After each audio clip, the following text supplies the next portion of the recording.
ओम शांति। आज की तारीख है 14 अगस्त 2015। साकार महावाक्य। बाबा कहते, मीठे बच्चे सदा इसी खुशी में रहो कि हमने 84 का चक्र पूरा किया। अब जाते हैं अपने घर। बाकी थोड़े दिन ये कर्म भोग है।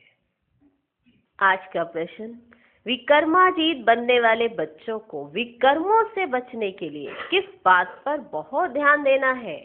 उत्तर, जो सर्व विकर्मों की जड़ देह अभिमान है, उस देह अभिमान में कभी ना आए, ये ध्यान रखना है। इसके लिए बार बार देही अभिमानी बन बाप को याद करना है। अच्छे और बुरे का फल जरूर मिलता है, अंत में विवेक खाता है, लेकिन इस जन्म के पापों के बोझ को हल्का करने के लिए बाप को सच सच सुनाना है। आपने अच्छा कार्य किया, अच्छे कर्म कर रहे हो, आपको उसका फल अच्छा मिलेगा ही मिलेगा। लेकिन अगर बुरे कर्म कर रहे हो, भले किसी को पता ना चले, और उसका फल जरूर मिलता है। जब अच्छे का नूंदा हुआ है तो बुरे का भी नूंदा हुआ है, दोनों का मिलता है, दोनों का मिलता है। संगम पर क्या है कि जो विकर्म हुए हैं उन्हें काटा जा सकता है। द्वापर कलयुग में काटा नहीं जाता, साथ साथ चलते हैं।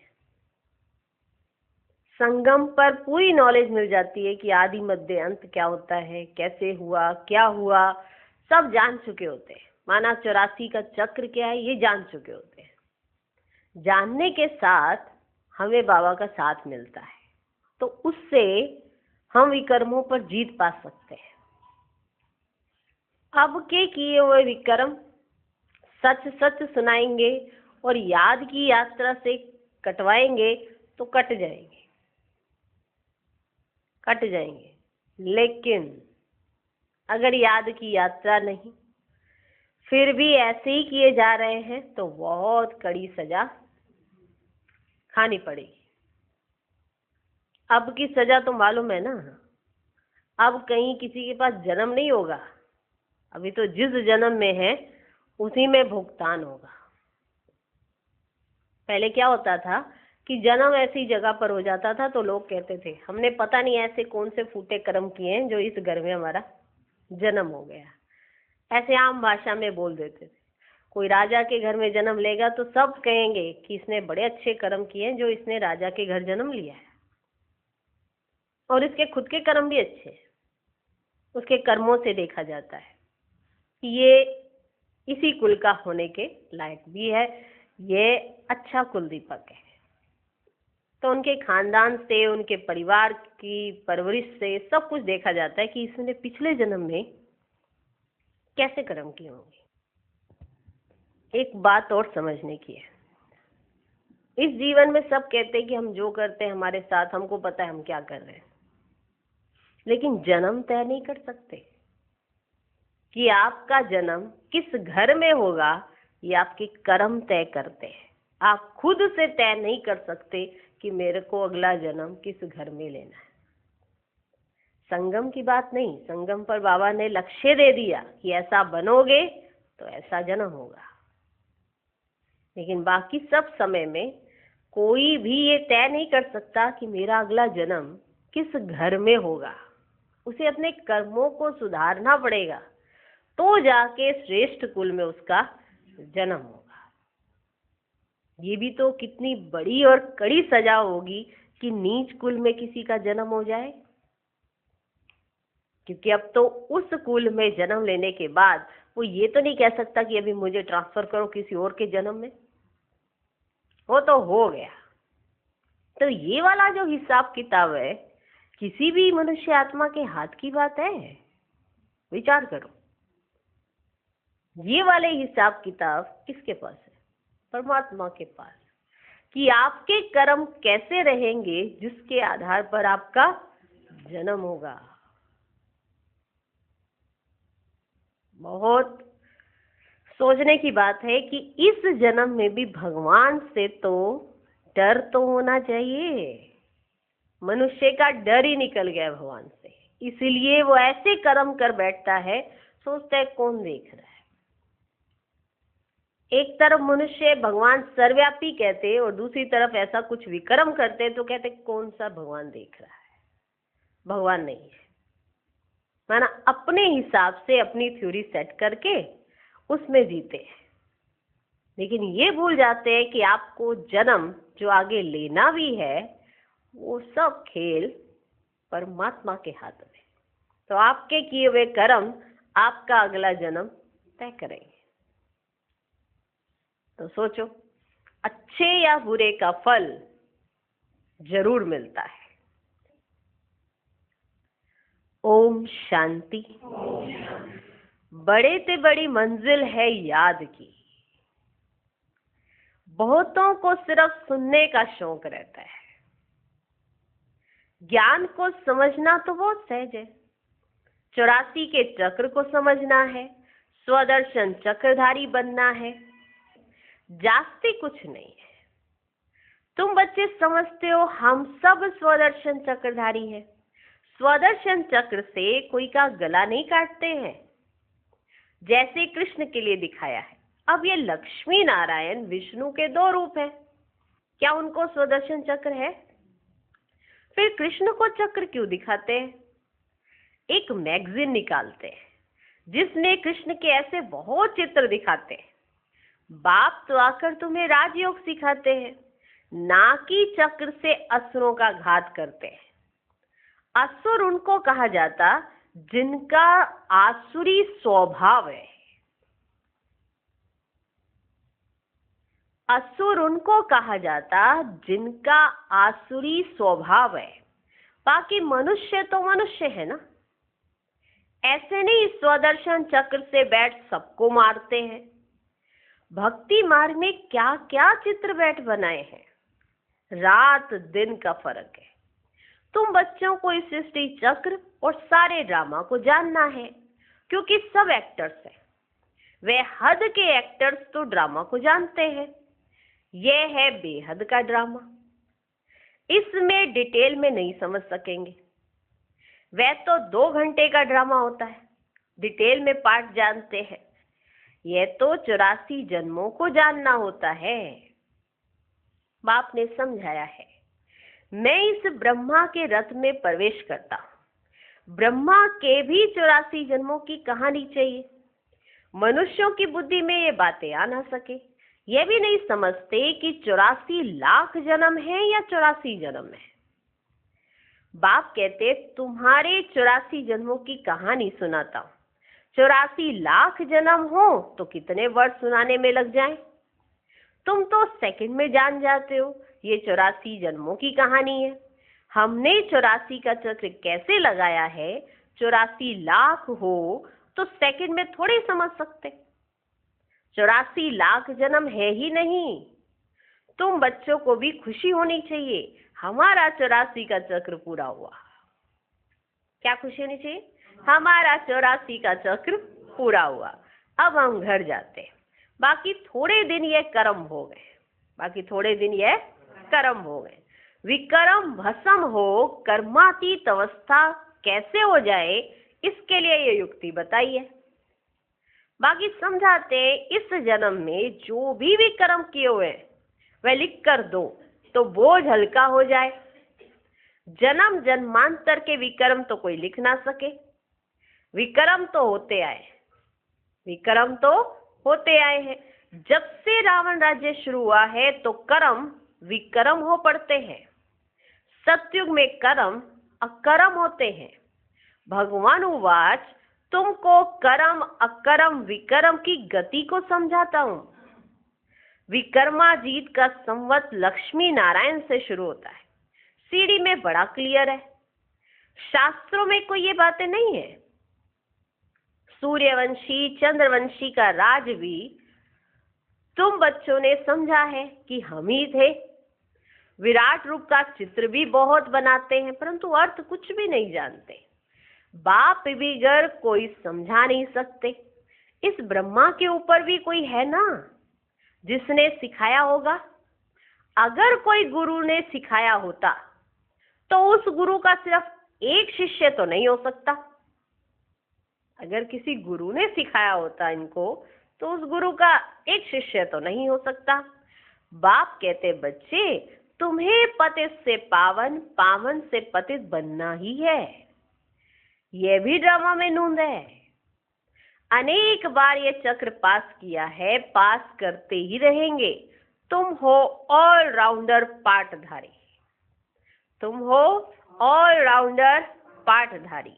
आदि से अंत तक पाठ और कोई का है ही नहीं। तुमको ही बाप समझाते हैं, फिर तुम यह भी समझते हो कि दूसरे धर्म वाले फलाने फलाने समय पर आते हैं। तुम्हारा तो ऑलराउंडर पार्ट है। क्रिश्चियंस के लिए तो नहीं कहेंगे कि सतयुग में थे, वे तो द्वापर के भी बीच में आते हैं।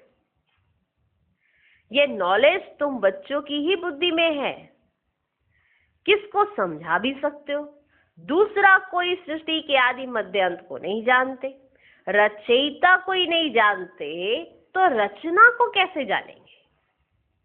बाबा ने समझाया है जो राइटियस बातें हैं वे छपाकर एरोप्लेन से सब जगह गिरानी है। वे पॉइंट्स अथवा टॉपिक बैठ लिखनी चाहिए। बच्चे कहते हैं काम नहीं है। बाबा कहते हैं ये सर्विस तो बहुत है। यहाँ एकांत में बैठ ये काम करो। जो भी बड़ी बड़ी संस्थाएं हैं, गीता पाठशालाएं आदि हैं, उन सबको जगाना है, सबको संदेश देना है। यह पुरुषोत्तम संगम युग है। जो समझदार होंगे वे झट समझेंगे। जरूर संगम युग पर ही नई दुनिया की स्थापना और पुरानी दुनिया का विनाश होता है। सतयुग में पुरुषोत्तम मनुष्य होते हैं। यहाँ है आसुरी स्वभाव वाले पतित मनुष्य। ये भी बाबा ने समझाया है। कुंभ का मेला आदि जो लगता है, बहुत मनुष्य जाते स्नान करने। क्यों स्नान करने जाते हैं? क्यों जाते हैं स्नान करने? पावन होना चाहते हैं। किस लिए जाते हैं? पावन होना चाहते हैं। तो जहां जहां मनुष्य स्नान करने जाते हैं वहां जाकर सर्विस करनी चाहिए। कहते ना कि काम नहीं है, सर्विस नहीं है, तो बाबा तो युक्तियां बता सकते हैं। जहां जहां मनुष्य स्नान करने जाते हैं वहां जा जाकर सर्विस करनी चाहिए। मनुष्यों को समझाना चाहिए ये पानी कोई पतित पावनी नहीं है। ये पानी कोई पतित पावनी नहीं है। तुम्हारे पास चित्र भी है। गीता पाठशालाओं में जाकर ये पर्चे बांटने चाहिए। बच्चे सर्विस मांगते हैं तो बाबा सर्विस की युक्तियां बता रहे हैं ना। ये बैठ कर लिखो, गीता का भगवान परम पिता परमात्मा शिव है, ना कि श्री कृष्ण। फिर उनकी बायोग्राफी की महिमा लिखो, शिव बाबा की बायोग्राफी लिखो, फिर आप पे ही वह जज करेंगे। ये पॉइंट्स भी लिखनी है कि पतित पावन कौन। फिर शिव और शंकर का भेद भी दिखाना है। शिव अलग है, शंकर अलग है। ये भी बाबा ने समझाया है। कल्प 5000 वर्ष का है। मनुष्य 84 जन्म लेते हैं, ना कि 84 लाख। ये मुख्य मुख्य बातें शॉर्ट में लिखनी चाहिए। जो एरोप्लेन से भी गिरा सकते हैं, समझा भी सकते हैं। ये जैसे गोला है, इसमें क्लियर है फलाने फलाने धर्म फलाने फलाने समय पर स्थापन होते हैं, तो ये गोला भी होना चाहिए। इसलिए मुख्य 12 चित्रों के कैलेंडर्स भी छपवा सकते हो जिसमें सारा ज्ञान आ जाए और सर्विस सहज हो सके। ये चित्र बिल्कुल जरूरी है। कौन से चित्र बनाने हैं, क्या क्या पॉइंट्स लिखनी चाहिए, वह बैठ लिखो। क्या क्या चाहिए, क्या क्या होना चाहिए, वो बैठ के लिखो। तुम गुप्त वेश में इस पुरानी दुनिया का परिवर्तन कर रहे हो। अननोन वॉरियर्स हो, तुमको कोई नहीं जानते। बाबा भी गुप्त, नॉलेज भी गुप्त। इनका कोई शास्त्र आदि बनता नहीं। और धर्म स्थापक के बाइबल आदि छपते हैं, जो पढ़ते आते हैं, हर एक के छपते हैं। तुम्हारा फिर भक्ति मार्ग में छपता है, पढ़ाया भी जाता है, छपता है जाकर भक्ति मार्ग में, माना सत्युग त्रेता पार करके फिर द्वापर से छपना शुरू होता है। अभी नहीं छपना है, क्योंकि अभी तो ये शास्त्र आदि सब खत्म हो जाने हैं, इसलिए अभी छप कर क्या करेंगे। अभी नहीं छपता है, भक्ति मार्ग में जाकर छपना शुरू होता है। अभी तुमको बुद्धि में सिर्फ याद करना है। बाप के पास भी बुद्धि में ज्ञान है, कोई शास्त्र आदि थोड़े ही पढ़ते, बाबा को भी शास्त्र पढ़ते हैं क्या, कोई शास्त्र आदि थोड़े ही पढ़ते, वह तो नॉलेजफुल है। नॉलेजफुल का अर्थ फिर मनुष्य समझते हैं कि सबके दिलों को जानने वाला है, वो समझते हैं नॉलेजफुल का अर्थ ही है। नॉलेजफुल माना इस सृष्टि के आदि मध्य अंत को जानने वाला। वो समझते कि सबके दिलों को, इसलिए परमात्मा के सामने थोड़ा डर भी रहता है कि परमात्मा के सामने जाएंगे वो तो हमारे दिलों को जान जाएंगे, हमारे दिल में तो ऐसे ऐसे ऐसे ऐसे कुछ कुछ चलता रहता है। तो वो समझते हैं कि नॉलेजफुल का अर्थ है, मनुष्य क्या समझते कि सबके दिलों को जानने वाला है। भगवान देखते हैं तब तो कर्मों का फल देते हैं। बाप कहते हैं ये ड्रामा में नूंद है। देखो बाबा अपने ऊपर नहीं लेते कि हाँ भी बाबा देख, बच्चे कहते हैं ना बाबा आप देखते हो तभी तो हमको वो फल देते हो, तो बाबा क्या कह देते हैं, ये ड्रामा में नूंद है। ड्रामा में जो विक्रम करते हैं तो उनकी सजा होती जाती है। तो जैसा विक्रम करता है उसकी सजा उसको मिलती जरूर है। अच्छे व बुरे कर्मों का फल मिलता है। जैसे कई कहते हैं हमने इस जीवन में कोई विक्रम नहीं किया फिर भी हमें बहुत ऐसा करना पड़ा, ऐसे देखना पड़ा, ऐसा माना हमारा जीवन, तो जरूर कोई पिछले जन्मों का खाता है जो अभी तक चला आ रहा है। तो अभी तो शिव बाबा हमको सिखा रहे हैं पिछला और इस जन्म का कैसे आप सफाई कर सकते हो, कैसे विकर्मों का बोझा हल्का कर सकते हो। जितना याद करेंगे उतना विकर्मों का बोझा उतरता जाएगा, क्योंकि अच्छे व बुरे का फल, अच्छे कर्म उसका फल भी मिलेगा, बुरे कर्म उसका फल भी मिलता है। उसकी लिखत तो कोई है नहीं, मनुष्य समझ सकते हैं जरूर कर्मों का फल दूसरे जन्म में मिलता है। अंत घड़ी विवेक फिर बहुत खाता है। हमने ये पाप किए, हमने ये पाप किए हैं, सब याद आता है। जैसा कर्म वैसा जन्म मिलेगा, जैसा कर्म वैसा जन्म मिलेगा। इसलिए हर एक का खाता हर एक के अपने अपने साथ चलता है। कौन सी आत्मा कहाँ जन्म पाएगी ये हर एक आत्मा अपने कर्मों से खुद तय कर लेती है और परमात्मा उसको वहीं पर भेज देता है। नहीं तो इस जन्म में भारत में, अगले जन्म में लंदन में,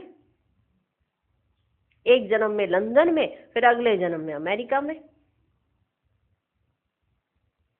चेंज कैसे, इतनी फास्ट आत्मा कैसे उड़ के चली जाती है अपने कर्मों की वजह से।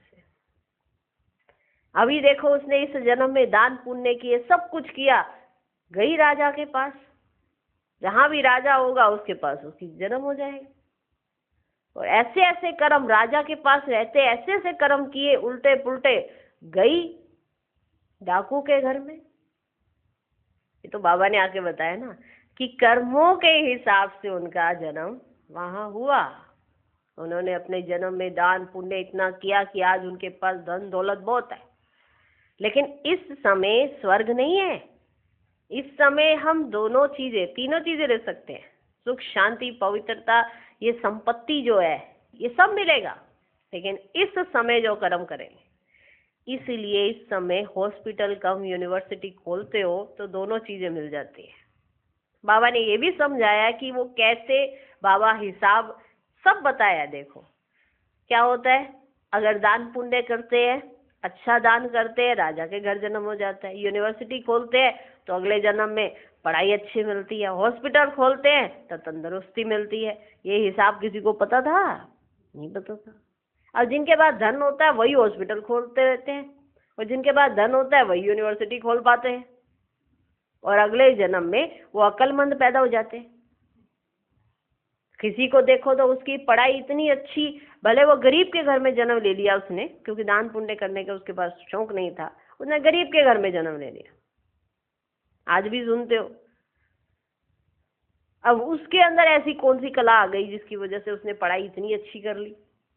उसके अपने कर्म। इस समय हम जो कर्म करेंगे उसका खाता साथ साथ ही चल रहा है, और संगम पर ये समझ साथ साथ चल रही है कि अब हम जो करेंगे सब जान कर रहे हैं। जो दूसरे कर रहे हैं वो अनजान में कर रहे हैं, अभी हम जान कर रहे हैं। इसीलिए 1 का 100 गुना अगर मिलता है तो 1 गुना का 100 गुना दंड भी मिलता है, क्योंकि जानकारी हो गई ना। जानकारी होने के बावजूद ऐसा करेंगे तो फिर उल्टा ही होगा। जैसा कर्म वैसा जन्म मिलेगा। अभी तुम विकर्माजीत बनते हो तो कोई भी ऐसा विकर्म नहीं करना चाहिए। बड़े से बड़ा विकर्म है देह अभिमानी बनना। बाबा बार बार कहते हैं, देही अभिमानी बन बाप को याद करो। पवित्र तो रहना ही है। सबसे बड़ा पाप है काम कटारी चलाना। यही आदि मध्य अंत दुख देने वाला है। इसलिए सन्यासी भी कहते ये काग विष्टा समान सुख है। वहां दुख का नाम नहीं होता, यहाँ दुख ही दुख है। इसलिए सन्यासियों को वैराग्य आता है, परंतु वे जंगल में चले जाते हैं। उन्हों का है हद का वैराग्य और तुम्हारा है बेहद का वैराग्य। ये दुनिया ही छीछी है। सब कहते हैं बाबा आकर हमारे दुख हर कर सुख दो। बाप ही दुख हरता सुख करता है। तुम बच्चे ही समझते हो कि नई दुनिया में इन देवताओं का राज्य था, वहां किसी भी प्रकार का दुख नहीं था। जब कोई शरीर छोड़ता है तो मनुष्य कहते स्वर्गवासी हुआ, परंतु ये थोड़ी समझते कि हम नरक में हैं। हम जब मरे तब स्वर्ग में जाएं, परंतु वह भी स्वर्ग में गया, वह यहाँ नरक में आया, कुछ भी समझते नहीं। तुम बच्चे 3 बाप का राज भी सबको समझा सकते हो। ते बाप 3 बाप का राज समझा सकते हो। 2 बाप तो सब समझते हैं, लौकिक और पारलौकिक, और यह अलौकिक प्रजापिता ब्रह्मा। फिर है यहाँ संगम युग पर ब्राह्मण भी चाहिए ना। वह ब्राह्मण कोई ब्रह्मा के मुख वंशावली थोड़े ही है। जानते हैं ब्रह्मा था, इसे ब्राह्मण देवी देवताएं नमः कहते हैं। ये नहीं जानते कि किसको कहते हैं, कौन से ब्राह्मण। तुम हो पुरुषोत्तम संगम युगी ब्राह्मण, वह है कलयुगी। यह है पुरुषोत्तम संगम युग, जब तुम मनुष्य से देवता बनते हो। देवी देवता धर्म की स्थापना हो रही है, तो बच्चों को सब पॉइंट्स धारण करनी है और फिर सर्विस करनी है। पूजा करने व श्राद्ध खाने पर ब्राह्मण लोग आते हैं। पूजा करवाते तो भी ब्राह्मणों को बुलाते हैं, श्राद्ध कराते तो भी ब्राह्मणों को बुलाते हैं, आते हैं ना। उनसे भी तुम चिट चैट कर सकते हो, तुमको सच्चा ब्राह्मण बना सकते हैं। अभी भादों का मास आता है, सभी पितरों को खिलाते हैं, वह भी युक्ति से करना चाहिए, नहीं तो कहेंगे कि ब्रह्मा कुमारियों के पास जाकर सब कुछ छोड़ दिया है। ऐसा कुछ नहीं करना है जिसमें नाराज हो। युक्ति से तुम ज्ञान दे सकते हो। जरूर ब्राह्मण लोग आएंगे तब तो ज्ञान देंगे ना। सही है, समझ में आया? आपके युगल नहीं चलते हैं, वो कहते श्राद्ध खिलाना है, ठीक है, नहीं चलते तो ब्राह्मण लोग आएंगे ना घर में, तो फिर आप उन्हें युक्ति से समझाओ। अब कहीं पर माताएं ज्ञान में चलती हैं, माताएं रहती हैं और फिर माताएं श्राद्ध करा रही, माना अपने डर की वजह से, ज्ञान में वो खुद ही चलती हैं, खुद ही रहती हैं, फिर अपने डर की वजह से करा। युगल नहीं चलते, माना 7 साल नहीं चलता, वो कहते मुझे कराने हैं श्राद्ध और तुम ये क्या श्राद्ध नहीं कराओगी, तो वहां पर कराने पड़ते। ये भी समझ होनी चाहिए, क्योंकि ऐसे कई माना बीके निकल पड़ते हैं, श्राद्ध खिला रहे हैं। पितरों को खिलाना है, पितरों को खिलाना है, खुद ही पितर बन के आ भी गए हो और कितनों को खिलाना है। तो जो ज्ञान में दोनों चलते हैं वो नहीं कराएंगे। जैसे एक नहीं चलता है और वो कहता है कि जैसे पति कहता है तो कराना पड़ता है। तो ब्राह्मण आएंगे ना आपके पास तो उनको बैठकर समझा दो। तो बाबा क्या कहते हैं वो सुनो ध्यान से। युक्ति से तुम ज्ञान दे सकते हो, जरूर ब्राह्मण लोग आएंगे तब तो ज्ञान देंगे ना। इस मास में तुम ब्राह्मणों की बहुत सर्विस कर सकते हो, इस मास में तुम ब्राह्मणों की बहुत सर्विस कर सकते हो। ठीक है, तुम ब्राह्मण तो प्रजापिता ब्रह्मा की औलाद हो, बताओ ब्राह्मण धर्म किसने स्थापन किया। तुम उन्हों का भी कल्याण कर सकते हो घर बैठे। जैसे अमरनाथ की यात्रा पर जाते तो वे सिर्फ लिखत से इतना नहीं समझेंगे, माना सिर्फ लिख दिया वो इतना नहीं समझेंगे, वहां बैठ समझाना चाहिए। हम तुमको सच्ची अमरनाथ की कथा सुनाए। अमरनाथ तो एक को ही कहा जाता है, अमरनाथ अर्थात जो अमरपुरी स्थापन करे वह है सतयुग। ऐसे सर्विस करनी पड़े। देखा आज सर्विस की कितनी सारी युक्तियां बाबा ने बताई। ऐसे सर्विस करनी पड़े, वहां पैदल जाना पड़ता है। जो अच्छे अच्छे बड़े बड़े आदमी हो उनको जाकर समझाना चाहिए। सन्यासियों को भी तुम ज्ञान दे सकते हो, तुम सारी सृष्टि के कल्याणकारी हो। श्रीमत पर हम विश्व का कल्याण कर रहे हैं, बुद्धि में यह नशा रहना चाहिए।